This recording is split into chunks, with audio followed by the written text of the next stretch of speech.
Sveiki visi žiūrintis, skaitantis ir klausantis Eltos. Čia speciali naujienų agentūros Elta laida, skirta agentūros 100+ metų, kurioje mes su įvairiais žmonėmis šnekamės ne tik ir galbūt net ne tiek apie naujienų agentūros Elta istoriją ir tuos istorinius laikotarpius, kuriuos Elta perėjo kartu su visa Lietuva, bet ir apie visos Lietuvos žiniasklaidos istoriją, svarbiausius tos istorijos procesus ir be abejo į tai atsiremdami stengiamės pažvelgti į žiniasklaidos ne tik galbūt Lietuvoje, bet ir globaliai visame pasaulyje ateitį, perspektyvas, pagrindinius iššūkius ir tai, kaip ta žiniasklaida su tais iššūkiais ir problemomis tvarkosi. Aš šnekintojas žmonių, čia esu aš, naujienų agentūros Elta vyriausias redaktorius Vytautas Bruveris, o šiandieną mano pašnekovas, irgi visiems, kas bent kiek domisi žurnalistika, žiniasklaida, jos istorija, kurio ypatingai pristatinėti nereikia, tai Vilniaus universiteto docentas, daktaras Deimantas Jastramskis, žiniasklaidos pedagogas, analitikas, istorikas. Tikiuosi viską teisingai pristačiau jūs. Istorikas galbūt per daug plačiai, nes istorikai vienaip ar kitaip vertina iš tam tikros perspektyvos, chronologijos, aš galbūt daugiau analitikas ir žiniasklaidos struktūros ekspertas. Tvarkoju, bet tiesiog istorikas, vartoju šitą žodį galbūt labai laisvai voluntaristiškai, ta prasme, kad visa, kas yra kažkiek apie praeitį, jau yra istorija. Tai dalykais, kurie, sakysim, procesais, kurie vyko anksčiau, praeityje, vakar, užvakar, prieš metus, ypač prieš 10 metų, tai jau yra tam tikra istorija. Tai ir pakalbėkime, nes mes kalbamės ne tik tai apie bendrus dalykus, kaip čia pasakyti, viršlaikinius, antlaikinius dalykus, bet ir apie istoriją tą formaliąją, grynąją to žodžio prasme, apie įvairius laikotarpius. Pakalbėkime apie laikotarpį patį naujausią, nes aš kiek suprantu ir kiek žinau, kiek matau, tai yra pagrindinis jūsų, taip jeigu chronologiškai jūsų interesų lauką skirstysime, pagrindinis jum įdomiausias ir jūsų labiausiai šiuo metu tyrinėjimas laikotarpis, tai naujausi laikai, taip sakant, ir nūdiena, galima sakyti, žiniasklaidos. Taigi, taip vėlgi labai sąlyginai, nes viskas yra susiję, tie procesai persipinė nuo 2010 metų iki, sakysim, 20-ųjų ir šių dienų. Vakardiena ir nūdiena. Bet prieš pradedant apie šį laikotarpį kalbėti, aš užduosiu jums klausimą, kurį užduodu ir savo visiems pašnekoms ir jūs galite atsakyti jį kaip norite, iš personalinės profesionaliosios perspektyvos. Kas jums yra Elta? Kas jums pirmiausia asocijuojasi, kokią pirmą reakciją jums iššūkė išgirdus Elta jums asmeniškai? Gal tokie 3 dalykai. Pirmas dalykas, apskritai, naujienų agentūra, tai yra tam tikras žiniasklaidos stuburas. Tai Lietuvoje mes juos turim 2 ir vienas yra Elta, kitas BNS-as. Nes tai yra tokia organizacija, kuri maitina didžiąją dalį organizacijos ir apskritai paprastas vartotojas, vadinkim, net kartais ir nežino, kad tai parengė agentūra, o girdi per radiją tą tekstą, vienai kaip ir taip mato įgarsintą per televiziją, skaito laikraščius ir ne visada atkreipia dėmesį, kad tai yra agentūros darbas. Tai, čia jūs visiškai teisus, tiesiog kasdienėme gyvenime tenka iš tiesai susidurti, kad žmonės tiesiog dažnai net nežino, kas tai yra ta naujienų agentūra. Nes tai kaip stuburas, kaip bazinės informacijos teikėjas, tai dažniausiai nelieka už kadro. Tai. Kitas dalykas, tai vėlgi, tai yra tokia viena iš pirmųjų žiniasklaidos organizacijų apskritai Lietuvos istorijoje. Tai tas, kaip sakant, 100-mečio laikotarpis yra įspūdingas. Iš tikrųjų, aišku, jisai labai sudėtingas, jeigu paimti dar 50 metų okupacijos laikotarpį. Ir tai yra labai puiku, kad ta organizacija yra, jinai tokia dabar kaip ir persiformuojanti ir naujai ieškanti, matau, savo tapatybės. Tai vėlgi toks asociacija. O trečias dalykas, tai yra esu buvęs tos organizacijos klientų, kai dirbau regioninėje žiniasklaidoje. ir man asocijuojasi su didžiulė mase informacijos, kurios niekad nepanaudosi. Ir ypač fotobankas būdavo įspūdingas, kada gali bet ką rinktis ir dėti, kai, pavyzdžiui, regione ten krapštai kartais tą nuotrauką labai sudėtingai. Tai, o regione, patikslinkit, ką jūs turite omeny, regioniniai žiniasklaidoje? Tai aš esu dirbęs 10 metų Ukmergėje ir esu leidęs 2 leidinius. Vieną kaip Ukmergės spaustuvės leidinį, kuris ėjo iš pradžių 1, paskui 2, paskui 3 kartus per savaitę, o paskui mes su kolegomis, kadangi su savininkais pradėjom nestarti, kūrėm savo leidinį, redakciją, tapom akcininkais, bendrovės keletą žmonių ir 5 metus leidom leidinį, kuris buvo sėkmingas ir stengiamės, bent buvo tikslas toksai, būti nepriklausomiems regione, tam tikrą demokratijos stimulą turėti, ko matau, kad dabar dažnai trūksta, nes regionuose daug žiniasklaidos yra tiesiog susiję su vietiniais politikais ir tarpsta jų interesuose. Pagrindinė bėda tai yra, galima sakyti, regioninė žiniasklaidos, ypač apie nacionalinę žiniasklaidą, bent jau anksčiau irgi buvo galima tą patį labai stipriai pasakyti, bet regioninė žiniasklaida, kaip beje, įdomus jūsų požiūris, kaip jūs dabar matote tą regioninę žiniasklaidos būklę šituo aspektu? Pasikeitė kažkas nuo tų laikų, kai jūs dirbote? Pasikeitė į tą tokią daugiau politinio, kaip sakant, rėminimo pusę. Situacija pablogėjo, turite omeny? Pablogėjo dramatiškai, jeigu žiūrėti per tą laikotarpį, nes aš jau nedirbu ten 19 metų. Tai jinai dramatiškai pasikeitė netgi. Šiaip iš tikrųjų jinai pradėjo keistis tada, kada Lietuvoje atsirado, kaip sakant, rinkimai pagal partinius sąrašus regionuose. Faktiškai nuo 95 metų tada pradėjo grupuotės tuo aspektu vienaip ar kitaip bandyti uzurpuoti vietinę žiniasklaidą ir būtent partinės grupuotės, nes iki tol tas faktiškai politinio peizažo keitimas ir partinės oligarchinės. Ten oligarchinė gal labai skambus žodis, jeigu žiūrėti vietos mastu. Taip, nes ten politika yra ir vietinius verslo interesus. Visą tai vėlgi tai atsirado būtinybė, ne iš karto susigaudė žmonės, kad taip galima padaryti, bet jau į galą amžiaus buvo daug kur tokia taktika arba perpirkti tą žiniasklaidą, kuri yra nepriklausoma, arba bandyti sudaryti konkurenciją savo, ar čia toksai, jeigu kalbėti apie jau tokį kraštutinį variantą, tai druskininkai ir mano druskininkai, kada jau netgi reikia bilinėtis ir ordinėti, kad savivaldybė negali leisti leidinio. Prie bendrųjų žiniasklaidos reikalų ir bėdų ir problemų ir privalumų mes dar grįšime, bet dar liekant šiek prie pačios Eltos temos ir jos istorijos. Taip, žvelgiant į Lietuvos žiniasklaidos istoriją, kokią Eltos vietą jūs matote? Kas tai yra Elta bendroje Lietuvos žiniasklaidos istorijoje? Tai kaip ir minėjau, stuburinis darinys ir labai svarbus darinys ir šiaip iš tikrųjų labai yra atsakingas organizacinis vienetas, nes didelės dalies žiniasklaidos maitintojas yra vienaip ar kitaip, nes dažnai būna žiniasklaidos turinį, kad žiūri kažkokias ypač tarptautinės naujienas ir ten faktiškai dominuoja vienos ar kitos agentūros pranešimai. Tai šiuo atveju tikrai labai svarbus vienetas apskritai žiniasklaidos sistemoje. Dabar kalbant apie tą laikotarpį, kaip aš jau anonsavau, patį naujausią, pastarąjį 10-metį, pasakysim taip. Jūsų pagrindinė tema yra žiniasklaidos struktūros, transformacijos, žiniasklaidos ir politikos santykis. Žvelgiant į šitą laikotarpį, pastarąjį 10-metį, skaičiuojant iki šių dienų, sakysim. Ką svarbiausia jūsų nuomonė? Kas yra svarbiausias procesas struktūrų, transformacijų požiūrių visam žiniasklaidos, taip sakant, ekosistemoje mūsų?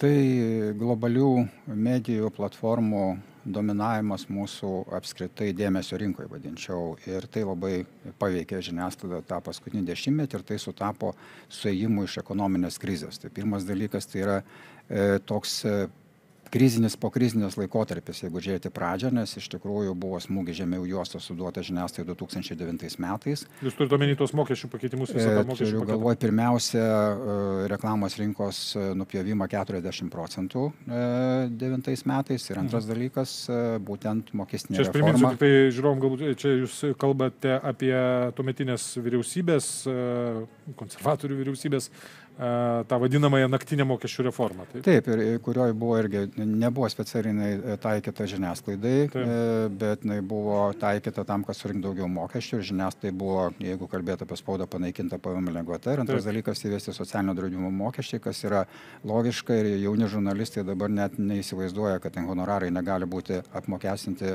sodros įmoką, ko nebuvo iki 2009 metų. Ir vėlgi, tai yra normalus, kaip sakant, veiksmas mokesčių prasme, bet jis padarytas pačiu blogiausiu laiku, kokiu tik įmanoma, nes 20 metų to nebuvo padaryta, o čia, kai jau atėjo ekonominė krizė, dar nupjauta faktiškai trečdalis potencialių pajamų iš žurnalistų, redaktorių kišenių. Tai čia buvo tokios žirklės, bet žiniasklaida pamažu atsigaudinėjo, bet jeigu žiūrėt pagal reklamos įplaukas, neatsigavo ir po šiai dienai. Labai įdomiai atrodo kreivės, jeigu, pavyzdžiui, pyragas buvo toksai 2008 reklamos, tai jisai dabar dar 14% atsilieka, nepaisant infliacijos, jeigu skaičiuojant konkrečiomis kainomis. Kodėl? Todėl, kad dalis reklamos išplaukė Google, Facebooką, YouTube'ą ir kitus kanalus globalius, nes ten nuėjo auditorija. Taip. Tai vat sutapimas toks buvo, kad kai žiniasklaida vienaip ar kitaip bandė atsigauti nuo ekonominio, kaip sakant, smūgių, atėjo laikas, kada auditorija truktelėjo į socialinės platformas. Ir socialinius tinklus. Taip, ir nėra iki galo tikslių duomenų, kiek reklamos išplaukė tenai. Galų gale jie sukūrė ir naują rinką tenai tos reklamos, bet jeigu bendras pyragas yra apie 100 milijonų Lietuvoje, tai nemažiau yra tuose trijuose banginiuose faktiškai ir jis didėjantis yra. Tai trys banginiai patikslinkit, ką turite? Facebook, YouTube, Google platformos, ir plus ten Instagramas, ten visi kiti, ten TikTokas, kiti prisideda ten keliais procentais taip pat. Tai čia yra pagrindinis, taip sakant, poveikis mūsų žiniasklaidos rinkai ir pačiai žiniasklaidos struktūrai ir jos ekonominiai padėčiai, tos, taip sakant, globalinių platformų atėjimas kombinacijoje su postkriziniu laikotarpiu. Taip, tai jeigu žiūrėti tokį makro dalyką, tai taip, bet vėlgi, jeigu kalbėti tada kitus aspektus žiūrint, tai ta, kaip sakant, socialinių tinklų plėtra, tai padarė didelę įtaką ir apskritai ir žurnalistų darbui, nes tai tapo komunikacijos šaltinių vienokia ar kitokia platforma, tie, vadinkim, turiniai susiliejo, nes temos faktiškai yra tos pačios, tiek jeigu žiūrėtas horizontalias medijas, tai socialinės medijas, Lietuvoje pagrindinis kanalas Facebookas yra, tiek žiniasklaidoje, tik tai klausimas, kas pirmieji pradeda kažkokią temą ir kas vienaip ar kitaip rutulioja, tai vėlgi žiniasklaida daugiau informuoja, ten daugiau komentuoja. Bet pirminis šaltinis kartais būna būtent socialiniai tinklai ir kartais ta tema ten bujoja ir nebūtinai žiniasklaida pasiima, bet dažniausiai pasiima ir jau profesionaliau tas dalykas pateikiamas. Tai šiuo atveju manau, kad kitas aspektas, kuris jau liečia grynai žurnalistinę veiklą, kuri irgi labai, sakyčiau, esmingai pakeitė patį žurnalistų darbą ir patį peizažą mūsų žiniasklaidos. Jūs skleiskit savo mintį. Dėl to, kad dalis informacijos, kuri vienaip ar kitaip tarpsta socialiniuose tinkluose, kartais copy-paste būdu atsiduria žiniasklaidoje ir ten nėra netgi pridėtinės vertės žurnalistų, bet tai vėlgi nėra vyraujantis peizažas, nes vis dėlto sakyčiau, kad ypač jeigu kalbėt apie politiką, tai gal sakyčiau, tokiu būdu viena iš 10 ar 10 informacijos. Jeigu kalbant apie pramogų pasaulį, jos gerokai daugiau tokiu būdu. Bet tai yra vienaip ar kitaip toksai susimaišymas tų dienotvarkių, tiek socialinių tinklų, tiek žiniasklaidos yra ir vienaip ar kitaip vis dėlto Profesionalioji žurnalistika, jinai vyrauja, jinai savo darbą atlieka. Kitas dalykas, kaip sugeba pasinaudoti socialinių medijų platformų teikiamais privalumais ar konkurencija. Tai šiaip, sakyčiau, netgi tapo įdomesnis tas peizažas, vėlgi, nes žiniasklaida tokiu atveju turi daugiau ir atsižvelgti auditoriją, jos vienokias ar kitokias reakcijas. Artimesnis galbūt santykis, taip sakant, santykis, kuris dažnai vyksta vos nerealiu laiku. Taip, ir netgi žiniasklaidos teoretikai užsienio vakaruose pavadino jau auditoriją ir socialinių medijų aktyvistus penktąja valdžia.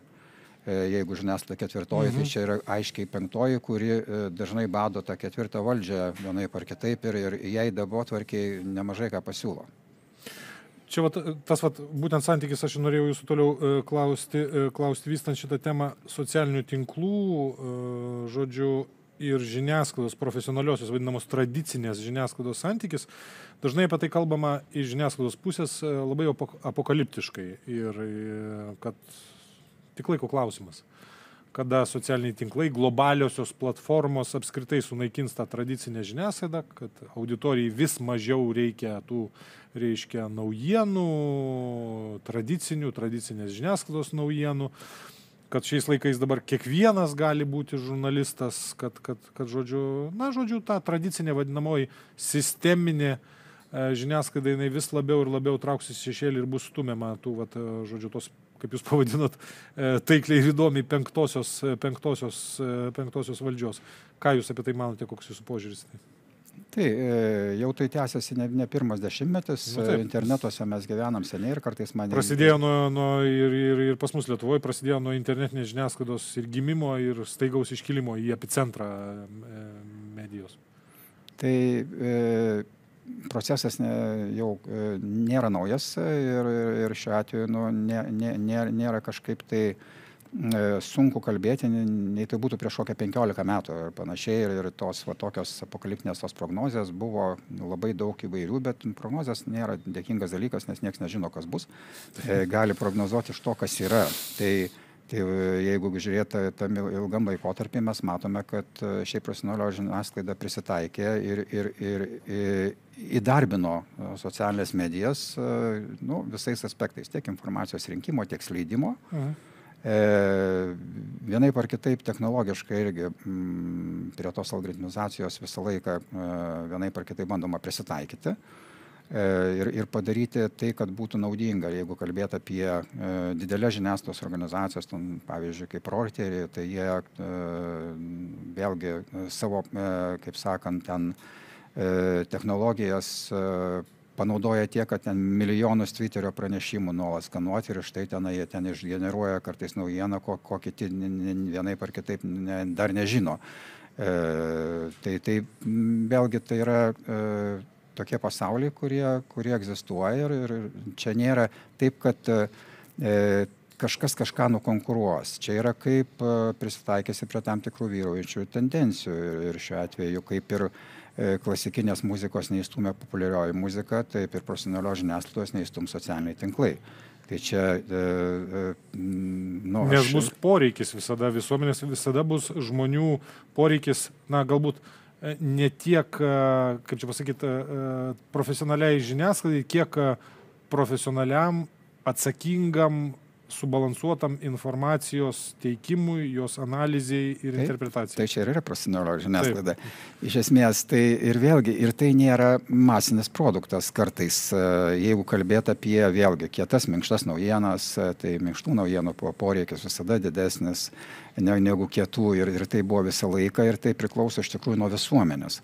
Jeigu visuomeniai bus poreikis, jeigu visuomenė bus gana pilietiška, tai jai ir profesionalios žurnalistikos žiniasklaidos visada bus didesnis poreikis.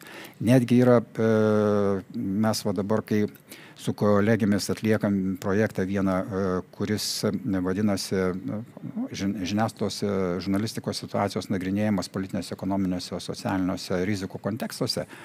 Ir naudoja metodologiją, kuri šimte šalių tą pati naudojama apklaus žurnalistus. Mes jau tą apklausą šiais metais padarėme, studiją išleisime kitų metų pradžioje. Lietuvos žurnalistų. Jo, Lietuvos žurnalistų reprezentatyvi imtis yra 300, Tai ką mes pastebėjom, žiūrėdami apskritai kiekius, kiek dirba Lietuvoje žurnalistų, kiek dirba vakaruose žurnalistų, kiek dirba Estijoje, Latvijoje ir tose mūsų, kaip sakant, centrinės ar vidurio Europos šalyse, pastebėjom vieną tokį įdomų dalyką, kad kuo labiau šalis įsivyščius, tuo santykinai žurnalistų skaičius didesnis. Nes, pavyzdžiui, tokioje šalyje kaip Danija, kuri, gyventojais galima sakyti... Jūs turite omeny didesnis, tai jūs turite omeny santykį kažkokį proporcinį su visa populiacija, su visa... Proporciškai, jeigu Lietuvoje mes suskaičiavam nuolat dirbančių žurnalistų, kurie bent pusę savo laiko ir pajamų iš žurnalistikos turi 1200 su trupučiu. Tai dabar aš tiksliai nesimenu skaičių, tai jeigu imtumėt, pavyzdžiui, tokias, šiek tiek didesnės gyventojais skaičiumi šalis kaip Danija, Norvegija, ten proporcija gerokai didesnė, ten jau keletas tūkstančių yra žurnalistų apskritai. Tai reiškia, kad ir poreikis tos žurnalistikos vienoje ir kitoje šalyje yra didesnis ar mažesnis, bet čia ne vien Lietuvos yra. Pavyzdžiui, bet Estijoje santykinai ten yra gal kažkiek apie 1000, dabar tiksliai nepasakysiu, bet vėlgi gyventojai dvigubai skiriasi, o žurnalistų skaičius jau yra proporcingai didesnis. Jeigu įmant ten kitas šalis, mūsų regiono kažkokį panašios proporcijos, nėra ten 1:1 koreliacijos, bet tai rodo visuomenės poreikį žurnalistikai. Tiek kietai, vadinkime, žurnalistikai, politikos, ekonomikos naujienoms, tiek ten kokiams pramogų ar gyvenimo stilių žurnalistikai. Ten irgi proporcingai vakaruose tų žurnalistų gerokai daugiau yra. Tai yra, kaip sakant, tarpusavio priklausomybė. Ir šiuo atveju žurnalistika gali stimuliuoti pilietinę visuomenę, bet jeigu iš visuomenės nebus didesnio poreikio, nebus ir tada žurnalistikai tos erdvės paprasčiausiai ir jos bus mažiau ir vėlgi. Ir čia kalbant vėlgi yra ne tik apie kiekybę, bet ir apie kokybę. Viena iš tendencijų, apie kurią pastaruoju metu, kiek aš suprantu ir kiek girdžiu, yra kalbama, žmonių, visuomenių nuovargis nuo informacijos. Nuo informacijos, kaip čia pasakyti, srauto, kiekio, nuo naujienų. Kad žmonės pavargsta nuo naujienų. Apskritai, bet kokių naujienų, nuo naujienų. Jūs matote tai, kaip tai vertinate? Tai yra ta, kaip sakant, tai informacijos jūra per daugelį kanalų. Vėlgi, tai jeigu yra kanalų daug, tai natūraliai... Gali turėti tai kažkokį, nežinau, atgalinį destruktyvų poveikį tai pačiai profesionaliai žiniasklaidai?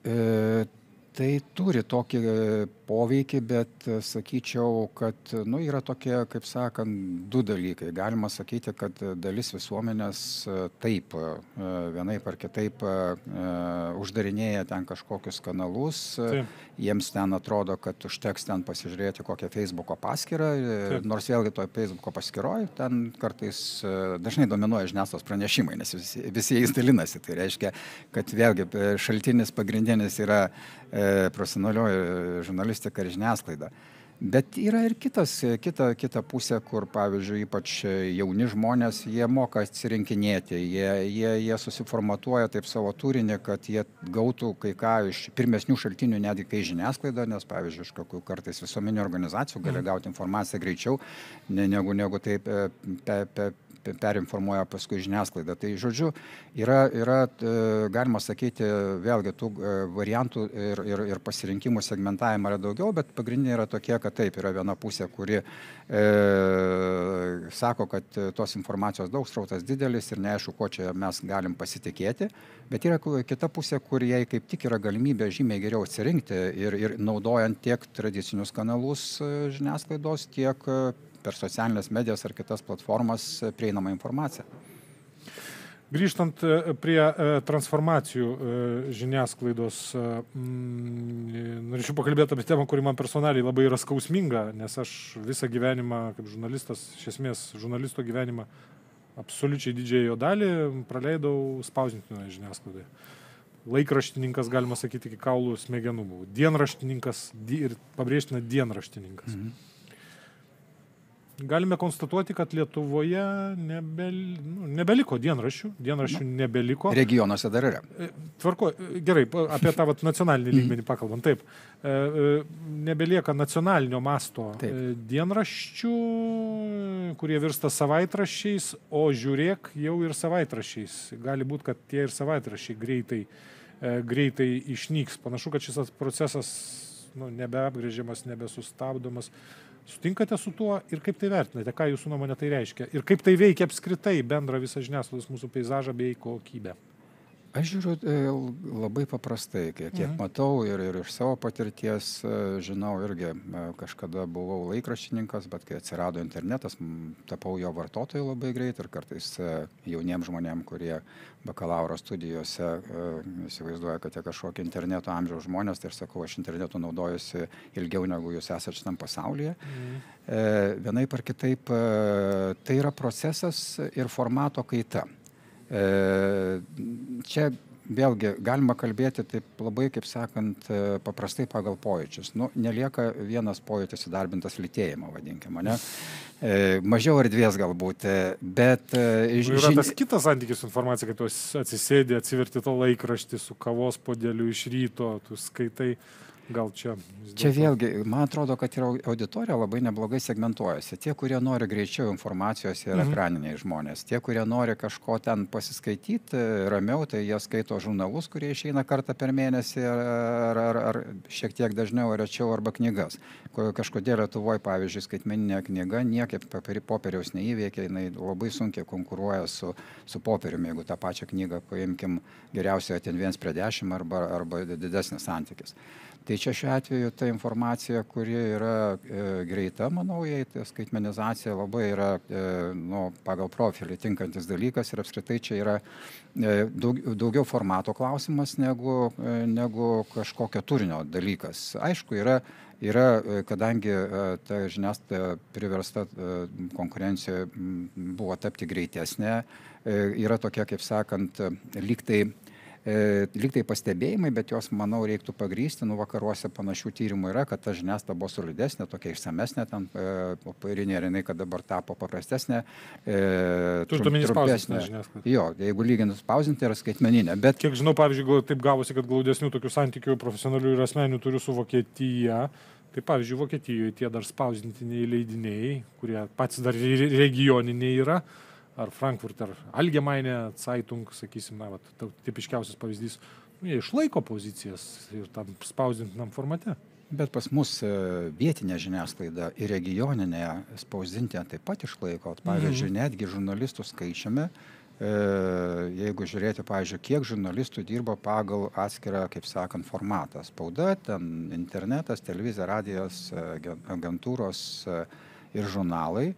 Tai Lietuvoje vis dėlto dar keliais procentais daugiau žurnalistų mūsų apklausoj kaip pagrindinę savo darbovietę nurodė būtent popierinę spaudą, bet dėl to, kad vietinės regioninės žiniasklaidos popierinė spauda dar yra dominuojantis formatas.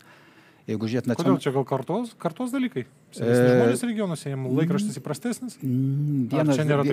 Vienas demografinis dalykas, be abejonės, kažkiek veikia. Kitas dalykas, ta struktūra žiniasklaidos, jinai nėra tokia, kad jinai keistusi, kaip sakant, ten pamečiui, jinai šiaip keičiasi per dešimtmečius ar ilgiau.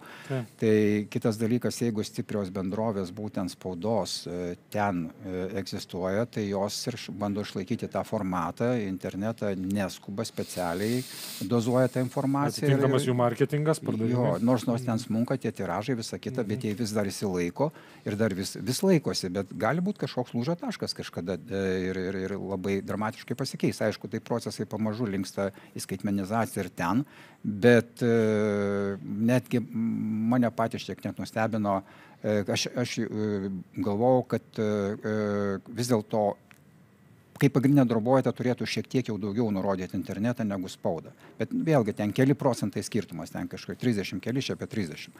Tai tas yra ir ta struktūra, jinai yra šiek tiek inertiška ir jinai nesikeičia labai greitai, kaip kai atrodo, ir ten kartais pateikiamos kažkokios prognozės. Grįžtant prie temos, kurią mes palėtėm, jūs pats palėtėt pačioje pradžioje, žiniasklaidos ir ekonominių, politinių interesų ir grupuočių santykis. Mes kalbėjome apie regioninę žiniasklaidą, jūs pasakėt, kad ta padėtis pablogėjo dramatiškai ir ta žiniasklaida jinai yra dar labiau negu anksčiau priklausoma, persipinusi su tais, reiškia, vietinio masto tais visais interesais. O apie nacionalinę žiniasklaidą dažnai ar dažniausiai, nežinau, 9 iš 10 žmonių sako, kad šitos dramatiškos transformacijos per pastarosius 10-20 metų, kai į žiniasklaidos epicentrą išėjo online platformos naujienų portalai, kai žiniasklaida mainstreaminė pagrindinė žiniasklaida internetizavosi, portalizavosi, tai iš esmės pirmiausiai išėjo į naudą jai būtent tuo požiūriu, kad jinai labiau atsipalaidavo išsilaisvino nuo politinių, ekonominių, oligarchinių, galima sakyti, grupuočių savininkystės ir įtakos tame tarpe, kad žiniasklaida tapo labiau, nežinau, savarankiškesnės tais požiūriais nuo politinių, ekonominių interesų grupių. Ar sutinkate su tuo? Reiktų tą teiginį patikrinti rimčiau, patyrinėti. Šiaip pasakyti iš kepurės nėra taip sudėtinga vienaip ar kitaip. Vėlgi kažkaip norisi remtis duomenimis, bet juos geriausia lyginti tam tikram laikotarpį. Tai ką turim iš tos nacionalinės paskutinės ir galima sakyti vienintelės kol kas Lietuvoje atliktos reprezentatyvios žurnalistų apklausos, kur buvo apklausa 300 žurnalistų. Ką jūs jau minėjot? Tai mes bandėm segmentuoti tą auditoriją, analizuoti statistiškai duomenis per regionę vietinę žiniasklaidą, nacionalinę komercinę žiniasklaidą ir LRT visuomeninę žiniasklaidą. Taip. Tai vėlgi dalis žurnalistų yra tokia kartais didesnė, kartais mažesnė, bet vadinkim apie keliasdešimt procentų. Jie aiškiai pasako, kad jų darbui turi įtaką arba, pavyzdžiui, pelno lūkesčiai, arba reklamos sprendimai, arba politikų ar valdžios įtaka. Dabar politikų ir valdžios įtaka yra didesnė pripažįstama regioninė žiniasklaida, bet negalima pasakyti, kad nepripažįstama nacionalinė žiniasklaidai.